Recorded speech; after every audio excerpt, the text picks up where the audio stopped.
আপনার ফোন থেকে কি অযথাই টাকা কেটে নিয়ে যায়? ডোন্ট ওয়ারি, আজকের ভিডিওতে আমি দেখিয়ে দিচ্ছি কিভাবে টাকা কাটা সার্ভিস বন্ধ করবেন। আপনি যদি গ্রামীণ সিম ব্যবহার করেন তাহলে ডায়াল করবেন *121*6*1#।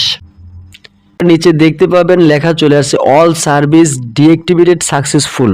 আপনি যদি রবি সিম ব্যবহার করেন তাহলে ডায়াল করবেন *123*6*1#। ডায়াল করার পরে নিচে দেখতে পাবেন লেখা চলে আসছে অল সার্ভিস ডিএক্টিভেটেড সাকসেসফুল।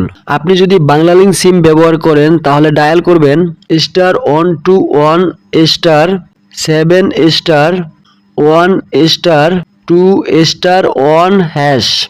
এবং ডায়াল করার পরে নিচে দেখতে পাবেন লেখা চলে আসছে অল সার্ভিস ডিএক্টিভেটেড সাকসেসফুল। আপনি যদি এয়ারটেল সিম ব্যবহার করেন তবে ডায়াল করবেন *121*6*4#। এবং ডায়াল করার পরে নিচে দেখতে পাবেন লেখা চলে আসছে অল সার্ভিস ডিএক্টিভেটেড সাকসেসফুল।